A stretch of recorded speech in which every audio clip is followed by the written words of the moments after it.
Welcome to the Steelers Realm Podcast.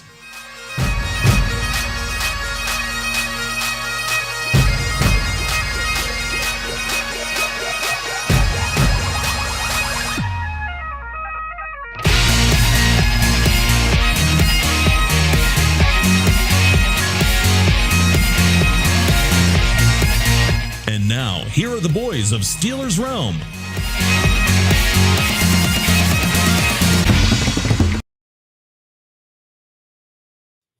Oh, Steelers Nation, good evening and welcome to this week's edition of Steelers Realm. I am FTA, looking forward to talking our favorite sport, football, and most importantly, the Pittsburgh Steelers, to wrap up what may have been another historical draft. Hi, Yep, the Omar Khan has struck again, 3 years in a row. Omar Khan has struck again.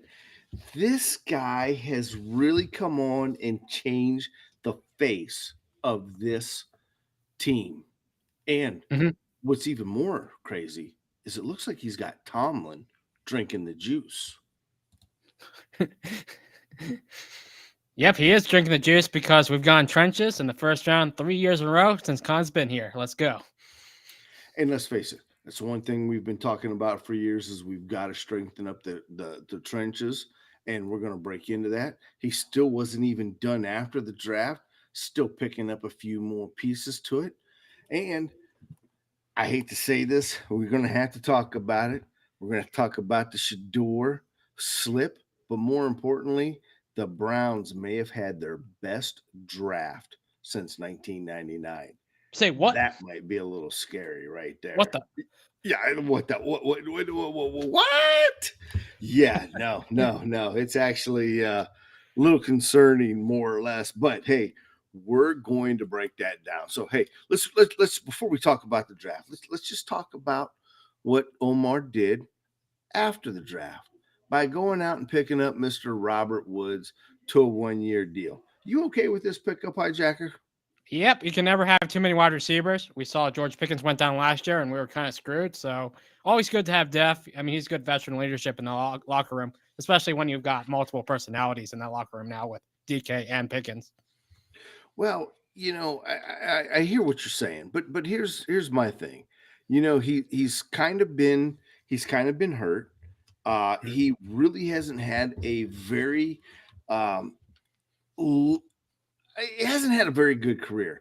You know, maybe when he was with the Rams, it was probably his best, but he seems a little lackluster. He didn't do it the Bills, got a Super Bowl with the Bills, but he's kind of fallen off. And I'm just wondering, is he just there for veteran premise? Or probably, but he's probably also there as a blocker as well because that's what he's good at this point in his career. He was a good pass catcher a few years ago with the Rams, but that's gone now. Why did he lose his hands? Did he just wake up one morning and they were gone? What do you mean it's gone? Tell me what you mean by it's gone. Well, he was a good steady catcher, good route runner, good separator, but as you lose speed and get older, his ability to separate has gone down a bit, so he's getting covered a lot more, so it's a lot more difficult to catch now. But now wait a second. Don't they say that, you know, like a fine wine, you get better over time? I mean, wouldn't you think that, you know, being a savvy wide receiver that he is, maybe he doesn't have the speed, but he should have the route tree skills, right? He should be able to go ahead and create a little separation. Yeah, maybe he does still at this career, but you know, you don't need him to do that because you've got DK and Pickens, so he probably won't be asked to do much, even though. Well, and I'm even wondering if he's going to be asked to do anything because I really think that we're counting on Austin and also Roman to really fit the bill coming out of the slot and to take the heat off of those two. But I am kind of excited there. And I guess here we are. We're talking about wide receivers, but do we have a quarterback yet? Do we have anything on the Aaron Rodgers signing? I kind of figure that, you know, maybe by today we would have heard something like, hey, I just got back from doing my ayahuasca trip, or hey, I just got done doing peyote with the native Indians down in Arizona, or hey, I just sailed around the world in my hot air balloon in 79 days. I mean, is this guy going to come or not? We just don't know at this point, and I don't know, man. Like it seems like based on our draft where we waited till the 6th round to get a quarterback, that maybe he is coming, and we're not really forcing a quarterback in the draft because we know he's coming. That could be a possibility, but it could take a while. Maybe we hear something about it by like OTAs. It sounded like it might be a while. Rod's just going to take a sweet time with this. Going to take a sweet time. Hmm. Well, that's one thing we're not going to do tonight, folks. We're not going to take our sweet time. We are going to get right into it, man, in this draft because I'm too excited. I haven't been able to sleep. I feel like I was right there in Omar's ear talking to him the whole way. I mean, I am so tired right now of listening to all these pundits on how I even seen one draft grade where they gave us the 32nd spot in the NFL for the worst draft. Can you believe that, hijacker? What? How? We had one of the best drafts, I guarantee you. I'm telling you, the folks that all were on the Shador Sanders train all thought that we screwed up tremendously by not picking that kid. Matter of fact, we have even been blamed by one of the higher pundits that it was our fault that Shador slid. Did you see that? Yeah, I did. That's a lot of bull crap. I mean, I cannot believe the herd come out and said that if it wasn't for the Steelers, Shador should not have fallen. Now, I also believe too at all of this, the Steelers were the only team to report that they had a positive interview with the young man and was very, very excited about it. Shador even came away saying, hey, he really understands why the players gravitate to Mike, and Mike's got the same kind of winning attitude that his dad does and the same kind of football philosophies, and they're both cut from the same cloth. But yet the rest of the NFL did not come away feeling that way. Yep, every team had bad reports. It seemed like Shador was trying to dictate where he was going. Saying like I should be in charge of where I'm going, and that NFL teams were rubbed the wrong way, and that's why every team in the league passed on him several times to the point where the Browns took another quarterback over him, and then got him later. I don't know what's going on there, but they didn't even want him. It seemed like. Yeah, it seemed like nobody wanted him. But I tell you what, we're going to kind of break into that a little bit when we get to the Browns because I do want to make a couple of comments there. So, right now, I think everybody agreed that was a Steeler fan that we had basically 3 picks to choose from. We had Kenneth Grant, Walter Nolan, and Derrick Harmon as our number ones. And we all were yelling at the top of our lungs. We wanted to see defensive tackle. And if anything, going up to the draft, we were all afraid that Tomlin was going to buckle and take one of the mediocre quarterbacks and end up doing the same thing we did 2 years ago when we took Kenny Pickett. And Lord and behold, were you not chewing your fingernails? I know I was. I was like, whatever you do, please do not pick Shador. Please do not pick Shador. Please do not pick Shador. And Yeah, then next thing I was praying.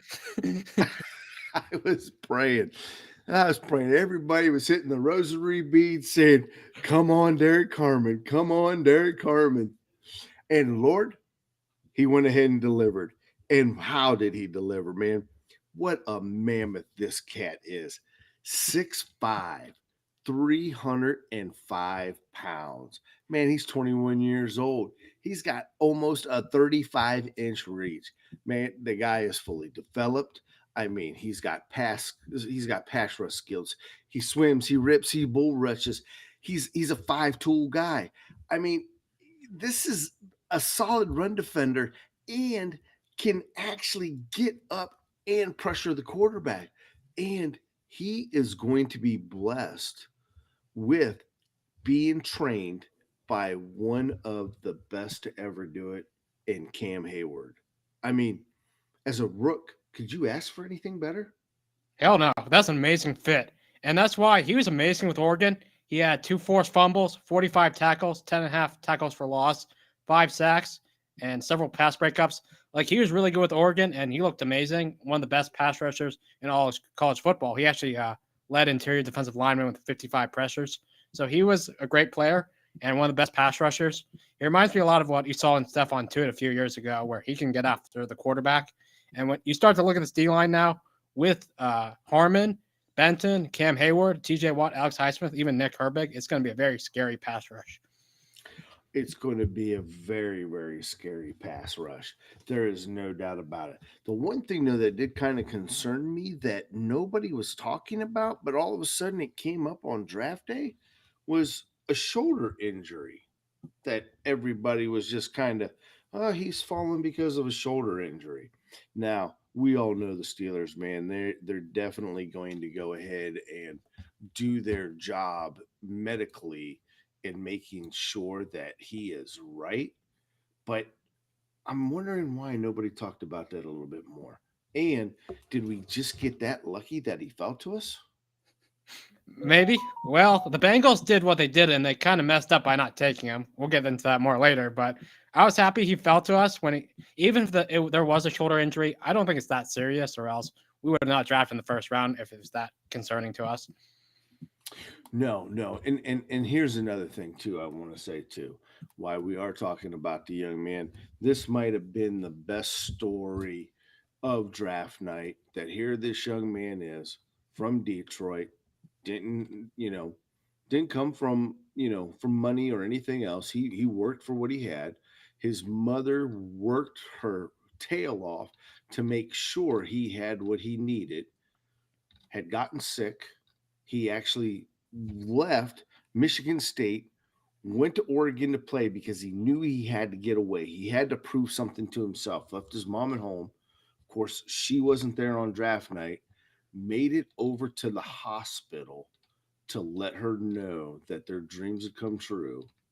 And she passed away quietly into the night. Now, when it comes to death, and this show's not about death, folks, by any stretch of the imagination, but it is remarkable how the human spirit will sit around and wait for something before they're passing.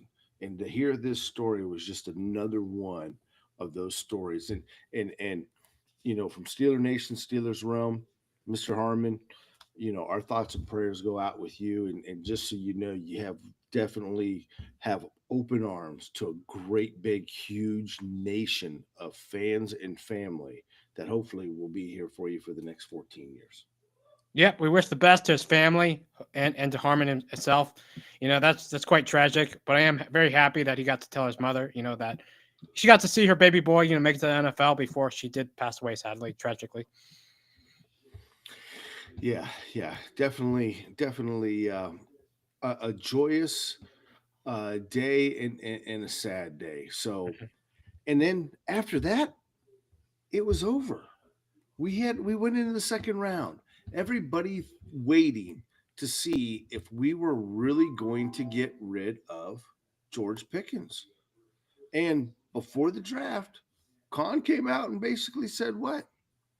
He had no intention of getting rid of George Pickens.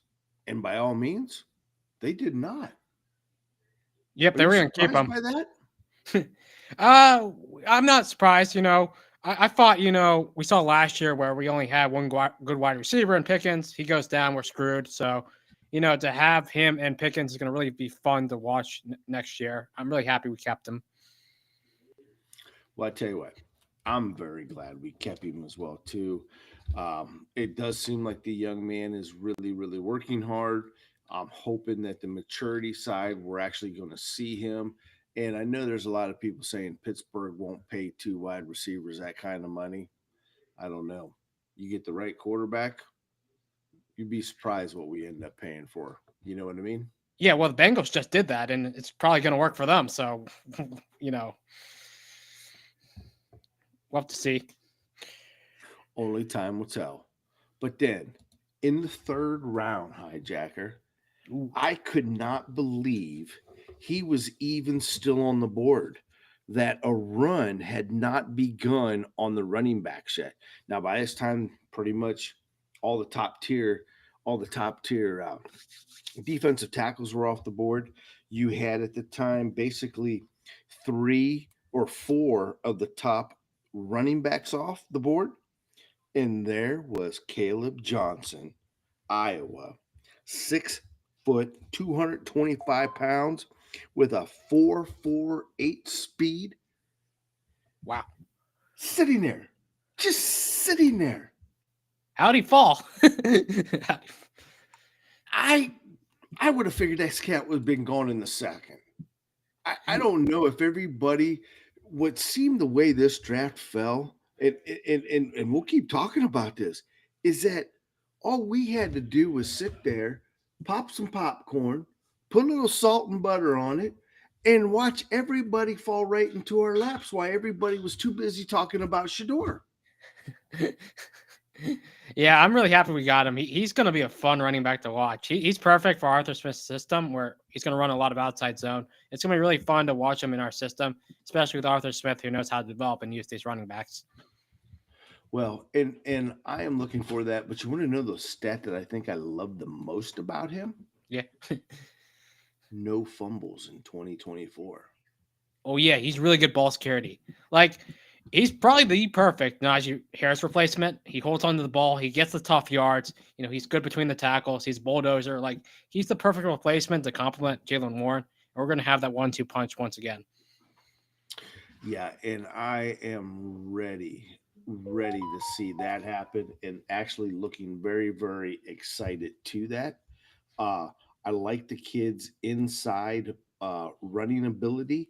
I think that that's where he probably excels the most is the inside.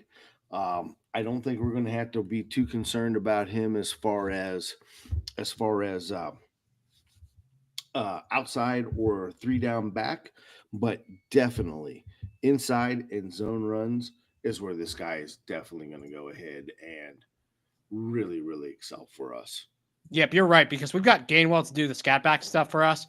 And so we have Johnson can then focus on what he does best, which is between the tackles, because he had over 1,500 yards, 6.4 yards per carry while he was at Iowa. But you know, the best part is he doesn't have to change his colors because he's in black and gold already. And you know what? He actually looked pretty good in black and gold as well. Mm-hmm. Looks good, man. Yeah, I'm very, very excited about that for sure. Now, then we go into what round are we in? We're in the 4th round. We're taking edge rusher Jack Sawyer with the 123rd pick.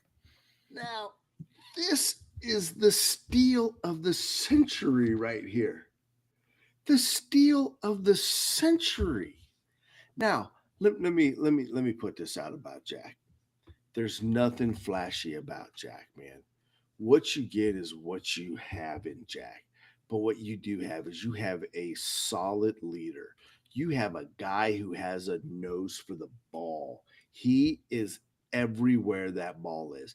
We now have a legitimate 4 outside linebackers rushing. Worrying about TJ getting tired as the year goes on. Worried about Highsmith going ahead and get injured. We ain't got to worry about that no more. We do not have to worry about that no more. A lot of pundits were saying they were questioning the pick at first, though, but I thought this pick was obvious because we saw last year Highsmith went down. He missed over 6 games, and then Watts missed a few games throughout the few years. So to have more edge depth, also this guy can take over for what Preston Smith was doing us for last year, where he was the early down base 3-4 where he was doing the dirty work against the run, which we need because we can have TJ Watt, Nick Herbig, Alex Highsmith focus the best. Oh, absolutely. Absolutely. And the thing that I love about him is his size. And here's the one thing. What was it that Tomlin said that this draft was all about? Finding guys who are Steelers. Well, the DNA thing now, that was That was Omar coming out with the Oh, Steelers my bad. DNA that all of a sudden Tomlin had to jump on and make that his own Tomlinism. I thought that was kind of interesting.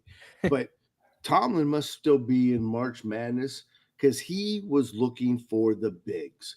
And what did he say he wanted to do? He wanted to get more physical and he wanted to get bigger. And right now, within the very first 1, 2, 3, 4 picks, and yes, I said 4 picks because I'm going to go ahead and I'm going to add DK Metcalf in there as a second rounder. We definitely got big and we definitely got physical. Absolutely physical. And I cannot wait to see what Jack Sawyer brings to this, let alone the competition in that room for the linebackers, because it's going to be there. And do you remember what happened in that Texas game? Oh yeah, I saw that. He had a scoop and score against Quinn Ewers. That was fun to watch, man. That was an 83-yard Wow. scoop and score. 83 yards, hijacker. I mean, we kind of seen that, but it was an interception with our beloved own James Harrison. I can't wait to see this guy do it when we need it the most, because it's going to happen as a Steeler. And you want to know the other great thing about this guy? Oh, is he a team captain? He wanted to be a Steeler. Ooh, okay. This kid wanted to be a Steeler. And by George, we got him. Mm-hmm. Now, we ended up trading down. And this was kind of a quiet little trade down. Nobody really talked too much about this little trade down from pick 156 to 164. But it did allow us to go ahead and pick up another 7th rounder. So what it did is Omar was able to still pick up 7 picks for us. He might not have been able to get that 2nd rounder, but he was able to go ahead and get a 7th pick. And who is this cat? I can't wait to say this name, man. It's Yaya Black. Yaya? Yep. Yaya. Yaya Black. You want to talk about a big mammoth of a man? 6'6", 336 pounds, 35-inch arms. Whoa. He is an old school nose tackle. This guy out of Iowa is, I mean, some may call him a one-trick pony. You know what I mean? But I tell you what, that's a one-trick pony that's going to be hard to move. Yeah, he's a beast. He's really going to clog up the run game. And like we said earlier, we got more than enough pass rushers. We just need guys to help with the run defense. And Black can definitely do that at his size. Oh, absolutely. Absolutely. And if we can bring this cat in on 1st and 2nd down and eat up 1, maybe 2, and then you've got Cam in there. You got ahead and you throw in Derrick Harmon in there. Then you go ahead and you throw in Loudermill or Kenton. I mean, we actually have a pretty good defensive line. Yeah, stacked now. It definitely does seem stacked on paper. Definitely does seem stacked on paper. And, you know, one thing about him is he is a straight line pass rusher. So if he can learn how to get his arms up, which is really all we need is for him to get his arms up and block some passes, yeah, I think we'll be all right, hijacker. Yep. Well, we saw that last year. Cam and Benton were both blocking passes, even if they didn't get to the quarterback. So he can do that as well, hopefully. Exactly right. But then we're now in the 6th round, right? Yep. Pick 185 with Will Howard out of Ohio State University. Now, I could not believe that this cat fell to the 6th round. We figured in the 4th round for sure he was going to be gone. But you got to remember, hell, at this time, Shedeur only went in the 5th round, 1 round before him. Yeah, all the quarterbacks fell in this draft, pretty much. Oh, they fell all right. They fell hard. But what gets me about Will Howard, so I want to do a little comparison about Will Howard and Shedeur. Are you with me for a minute? Yep. But first, I want to go ahead and I want to put out there Will Howard, 6'4", 236 pounds. Now, do you know who else was 6'4" and 237 pounds when he got drafted? I think you're talking about Big Ben, right? No, I'm Oh, not. damn. Who then? Talking Josh Allen. Oh, yeah. I see it now. Josh Allen. Now I think Josh Allen is might have like a 3/4 of an inch on him, but they were roughly about the exact same size. Now, when Josh Allen came out in that draft, was Josh Allen rated the number 1 QB in that draft?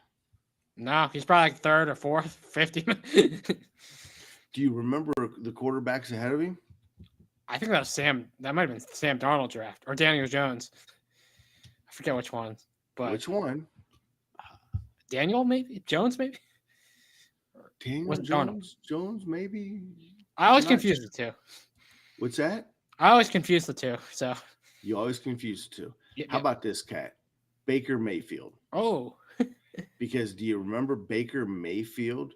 The talk of the town was Sam Darnold, Sam Darnold, Sam Darnold. And the Browns went ahead and took Baker Mayfield instead of Sam Darnold. Do you remember that? yeah, yeah. And then Sam Darnold went in the third, or not in the third round, was Third picked pick. number 3 by the Jets. And up until last year, everybody kind of forgot who Sam Darnold was. Yep, he disappeared, but now he's back. He disappeared. And then when it came to the time for the Buffalo Bills, do you remember there was another guy's name, Josh Rosen? Oh, yeah. And when the Bills picked Josh Allen, everybody was up in arms. How could you do that? Josh Rosen was so much better, had a cannon of an arm. That's blasphemy. You can't do that. And then couple picks later, Rosen went to the Arizona Cardinals. Do you know where Josh Rosen is right now? I don't know. He's probably out of the league. Yeah, he can't even get a job in the UFL. Jeez. And then the last pick that year, and this is where we got where we got really shamed for, because we picked up a guy named Terrell Edmonds and passed on a guy named Lamar Jackson. Yeah, it's tough.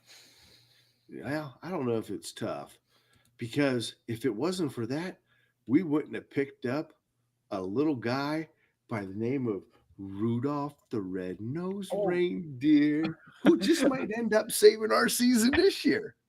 Maybe. And we brought him from the land of misfit toys. Now, getting back to Will Howard and Shador.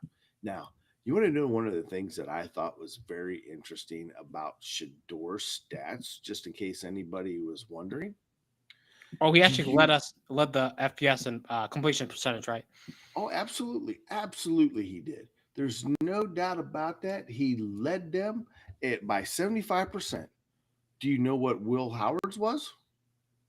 I'm going to say he was second because you're comparing the two. Well, what do you think he had? 74, 73? He had 73%. Not too shabby, huh? Well, I am cheating. Are you cheating a little bit? So let me ask you this question then. Do you know how many collegiate yards that Shador ended up with as far as rushing goes? I do not. You don't know? Well, would you believe if I said in his first year at Jackson State, he had negative 17 yards on 103 carries? Crazy. What if I told you his second year at Jackson State, on 85 carries, he actually had 173 yards? Crazy. In Colorado, on 111 carries, you know how many yards he had rushing? 200? Negative 77. What? How did you get negative? Oh, but wait, there's more. In his final season with Colorado, on 100 carries, he had negative 50 yards rushing. Now, this was a guy who definitely he did scramble, he did try to make extend plays, but man, he took a lot of sacks. So, first year, 35. Second year, 23. Third year, 52. In the last year, 42 sacks. Jeez. 42 sacks. Now, you want to know how many Will Howard took at Kansas State University in 2020? I'm going to say 10 maybe. 7. Ooh, it's close. In 21, he only had 2. In 22, which by the way, he was Big 10 or not Big 10, Big 12 champion, had 8. And then 23, 16, and then left everything he knew to go to OSU and only took 14 sacks. Wow. Well, yeah, that's the thing. He can get the ball out of his hands much faster than Shador can. Shador held on to the ball way too long. Shador held on to the ball way too long. Yep. And if you look at all the passes that Will Howard made, he can layer it. He can make all the NFL throws. He can read a defense. And you know the thing that I love the most about him is that watching him at OSU, he went ahead and learned from every mistake he had. From the start of the season against Oregon, where they were driving, he thought he had more time and took off running, only to slide and the clock to run out, and he lost that game for his team. Mm-hmm. He took that on the shoulder, but you know what? He didn't let that let him down. He got back on the pony. He went ahead and took him through the season to the Michigan game, where a lot of folks forget that he probably suffered a concussion in that game and tried to go ahead and tough it out before they lost. To only come back and be the first quarterback in the new playoff system to make a 4-game run to the national title. And yet this guy was not talked about in the top 3 quarterbacks.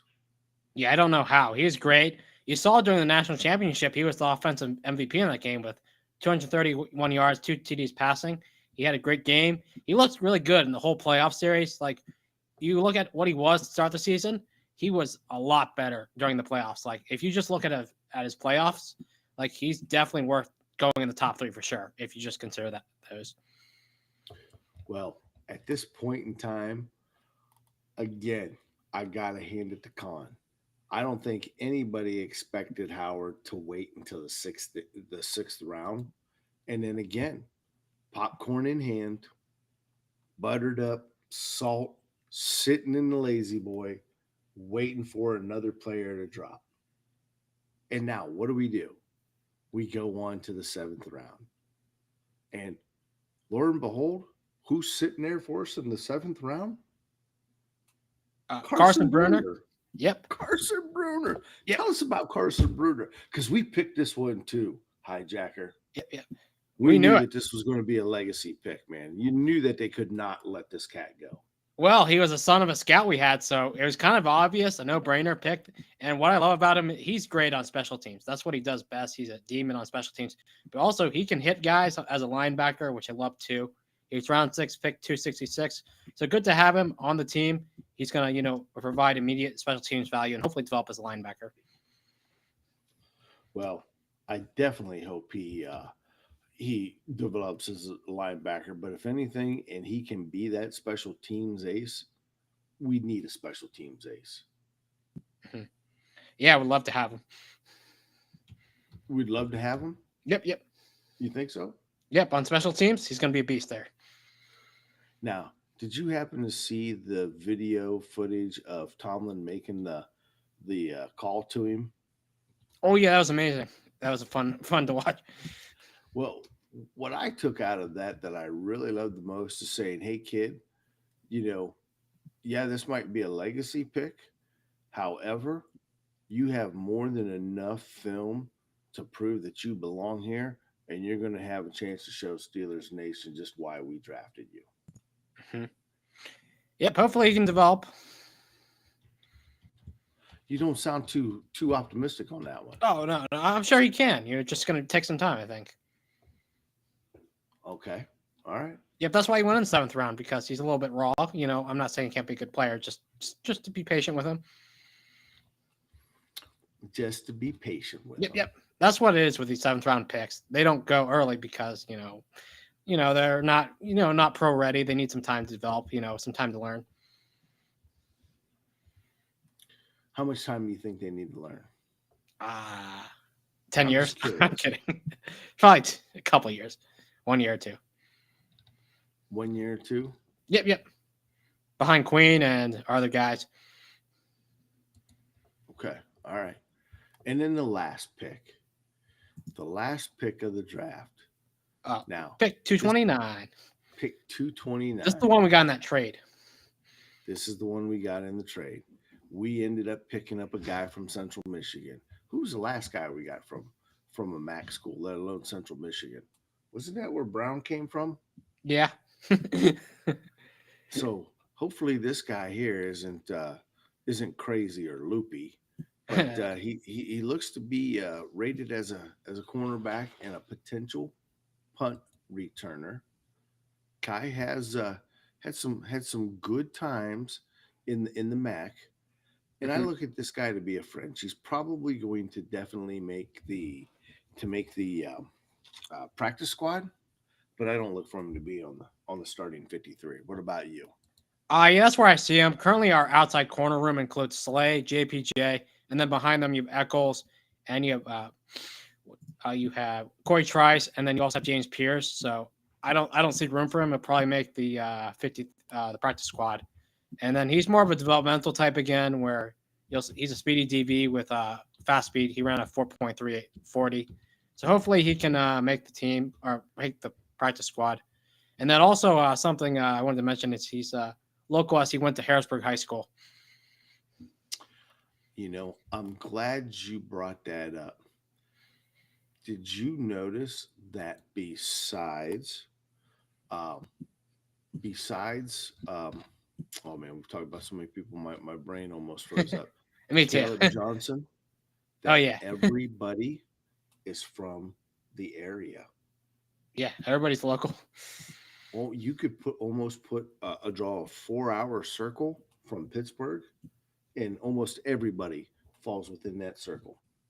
They ended up picking up hometown people with some kind of ties to the area, which I think the Steelers do an excellent job in that as well too. Yeah, they do a great job of recruiting talent, all across the country, especially local. Yes, indeed. Now, we didn't stop there though. We have some free agents that we went ahead and signed right off the get-go. Anybody pop out to you on that list?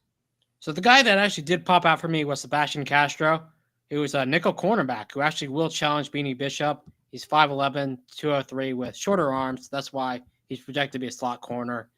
He was pretty good last year. He kind of had a down year this year. That's why he fell in the draft. But he's still projected to go in 3rd, 4th round, it seems like, for most people. But then he fell all the way out of the draft for whatever reason. And, kind of can be a steal for us, hopefully. I'm definitely hoping that he is a steal for us. And you never know over the year or over the course of a season training camp, he just might end up making it. Now, yeah, hopefully. Because you've seen these guys who are UDFAs and slot corners, like Mike Hilton, Beanie Bishop last year, where these guys will go undrafted for whatever reason. The league just doesn't value slot corners, and they'll fall out of the draft and go make a team elsewhere. Was it that they don't value slot corners, or they're afraid of slot corners from smaller schools? Yeah, I think that's it. The smaller size, smaller schools, pretty much. I mean, the Steelers seem to always take a chance on somebody from a smaller school, and let's face it, somebody always ends up making it from that free agent list as an undrafted free agent now on the team. Mm-hmm. Yeah, somebody So always makes it, so it's nice to find these steals for UDFAs because the draft doesn't start after the 7th round. You can still find those steals after the draft. exactly.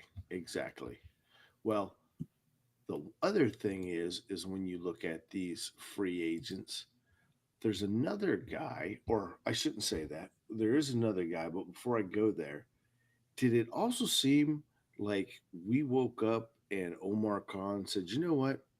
We're just going to go shopping in the Big Ten today." Maybe that's a good strategy to have.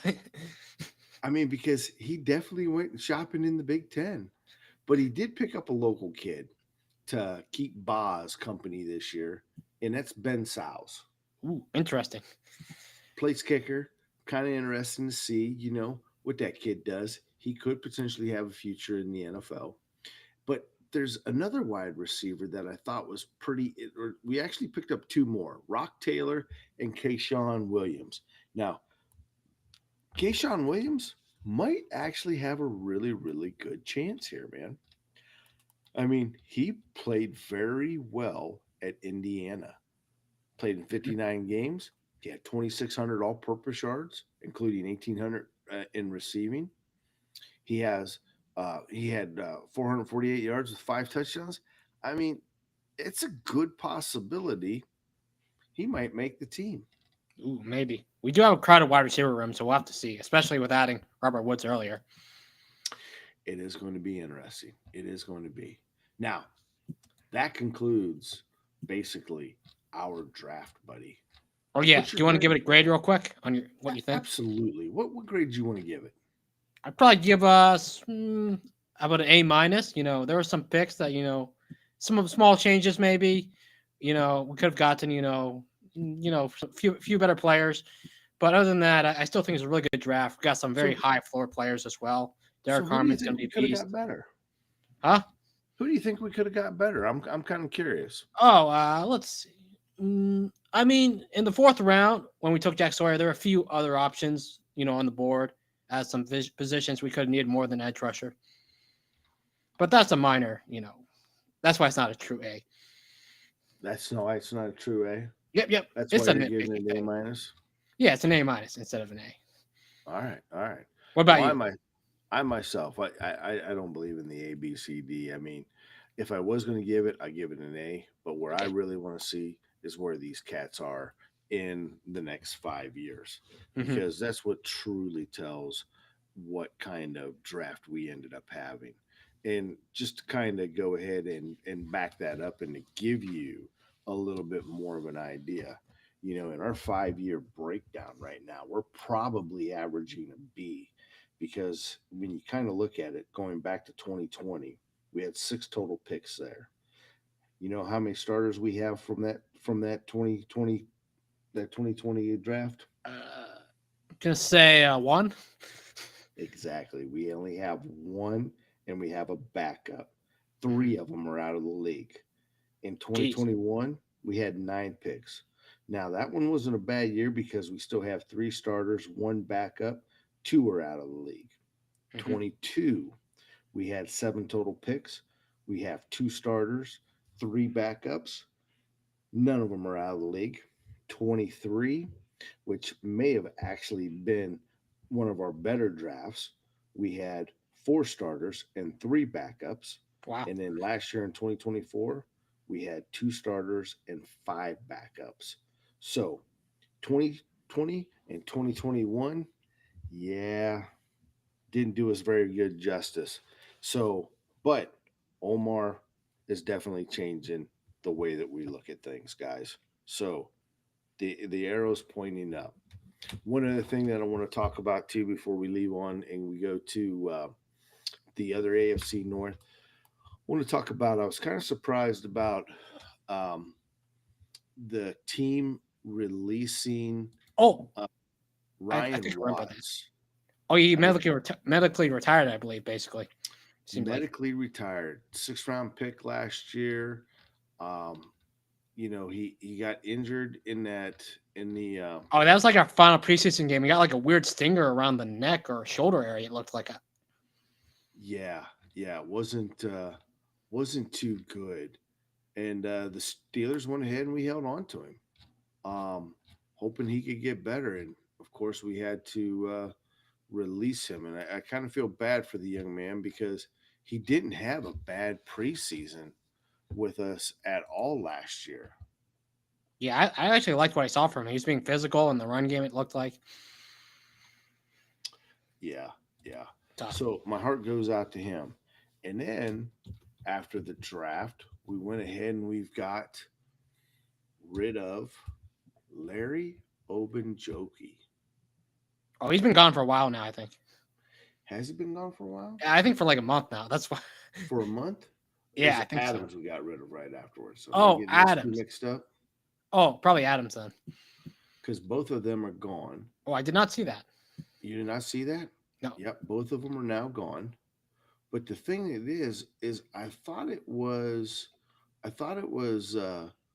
Ogunjobi that kind of come out and told TJ he needed to leave Pittsburgh.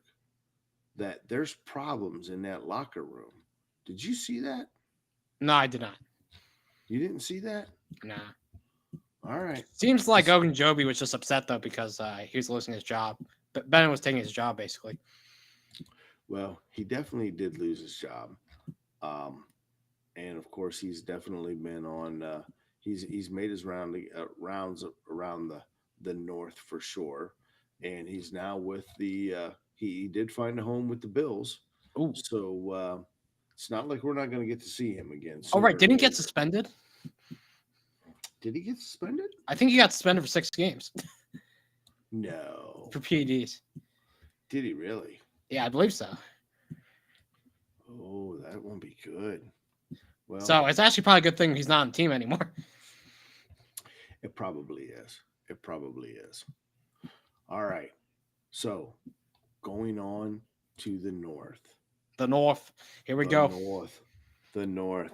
Now here's where I thought the Browns shocks the world and does not take Shador, but they trade and drop from 2 to 5, pick up extra early second round, a future first round. That's what got me. The Wow. future first round. And then walked away with the best defensive tackle in the draft in Mason Graham. Mhm. And everybody wanted to shit on him for it. And then not only did that, they picked up Judkins, right? Yep. Went ahead and picked up Gabriel out of Oregon, which was a surprise. But what I think I love the most is that they traded back up into the 5th round, walked on the scene, said, we'll take Shador, drop the mic, we're out of here. They pulled a drop mic in the draft and ended the Shador talk. The same team that everybody had going for him, they picked him up in the 5th round. You want to talk about bargain basement shopping? Yeah. that could end up being a steal. We'll have to see if Shador is as good as he was in college. But with the Browns, I think that might be unlikely, especially considering he's facing a crowded QB room as it is. Well, crowded. I'd have to think right now that we're getting ready to hear something about Deshaun Watson. Oh yeah, Watson. You don't have 5 quarterbacks for a reason, and you didn't pick up 5 quarterbacks because your stud of a quarterback is tending to his Achilles tendon. I think the Browns have found a way to get rid of him without having to pay out that contract. And mum is the word right now until they finish dotting some I's and crossing some T's. But I think that there will be an announcement coming there. Well, the weird thing for me was they took Gabriel over him they took another quarterback over him. So, well, and here's the thing though, from the Browns standpoint, I kind of like that because first of all, you went ahead and you humbled Shador, and I also have to admit too, I do like the way that Shador handled himself. He definitely handled himself in a great manner once he did get picked up. He hasn't come out. He hasn't badmouthed anybody. He's basically just kept his mouth shut. Now he has a chance with pressure to go in and compete for compete for a starting position.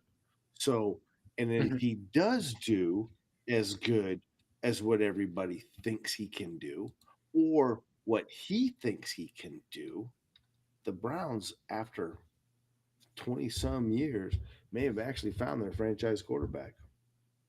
That's I wouldn't bet on that, but it's possible. Shador has all the chance to prove himself, but I do like how you mentioned how he handled the situation well. He did pretty well, especially. I'm not sure if you saw this though, but apparently he got prank called by Jax Albrecht during the draft process. I did. Did you see how much that prank call cost? Oh yeah, it's like 350 grand.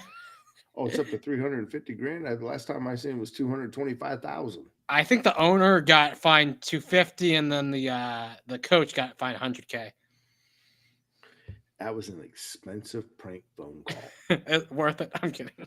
It was worth it. Like it was kind of funny. It was kind of funny. But all in all, the Browns, two quarterbacks, two running backs, Linebacker in there too. defensive tackle, yep, linebacker and Carson Schwissinger. I mean, he's like some kind of biotech engineer. I mean, he's like a rocket scientist. I mean, we had one of them too, and he had a clipboard for us. So I'm not quite sure what he'll end up doing. And then you got the kid out of Bowling Green as a tight end. All in all, they had a pretty solid draft. Mhm. Then the Cincinnati Bungles. The Bungles. What do you think the Bungles did? Well, they actually took another edge rusher who they have to develop, but we'll have to see about Smart who they took because he's kind of a raw prospect. I mean, he's a RAS guy where he's a 10 RAS, all the athletic traits in the world. But the question is, can the Bengals develop him? They couldn't really develop their former pass rusher in Miles Murphy, so we'll have to see if they actually can develop these pass rushers. Yeah, and I thought kind of where they picked that they could have done better than Demetrius Knight Jr. there in the Hmm. second round out of South Carolina, or even Barrett Carter out of Clemson.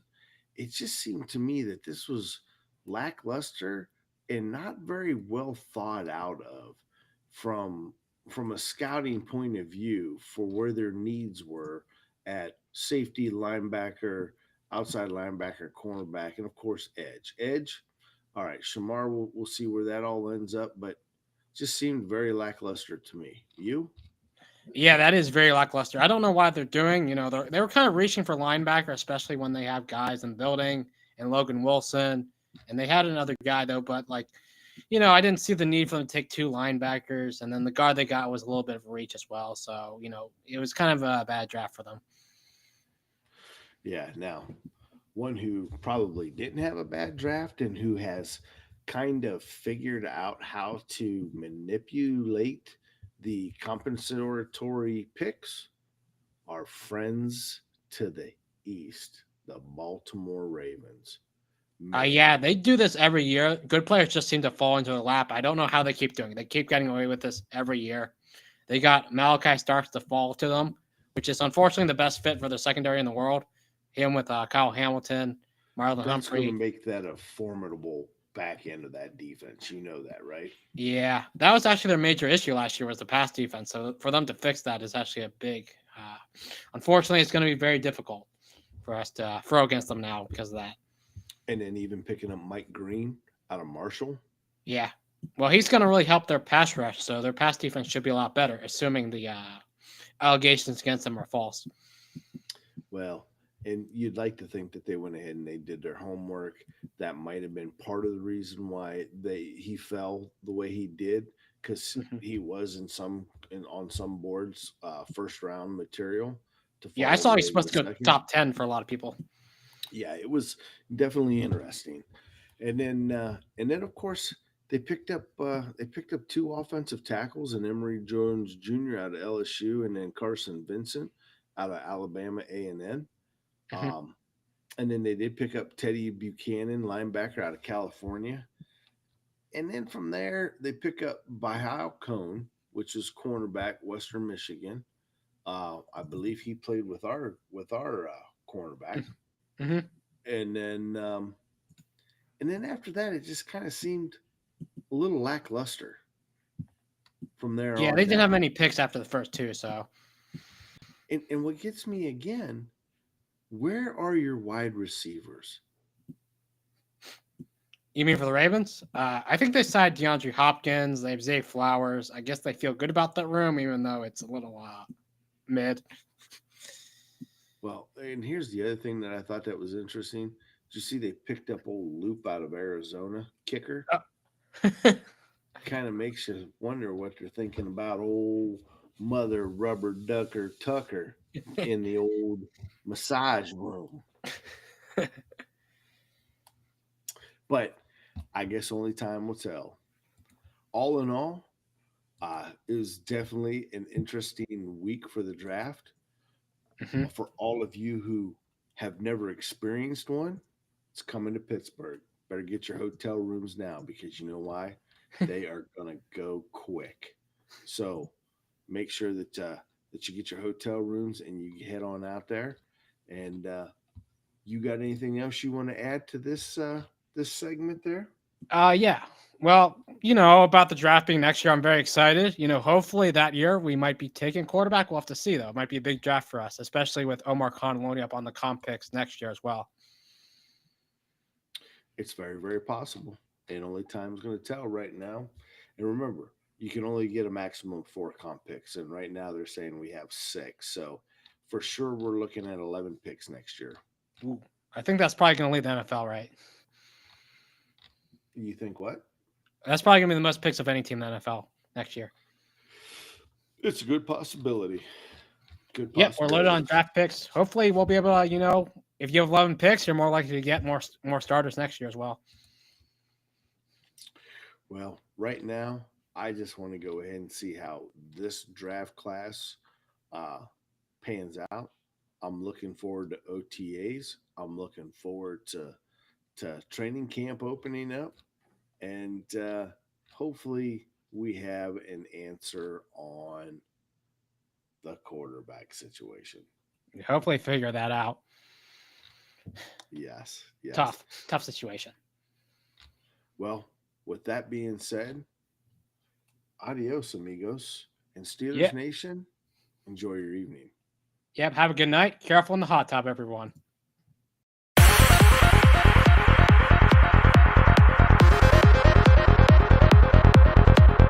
Check back next week into the Steelers Realm.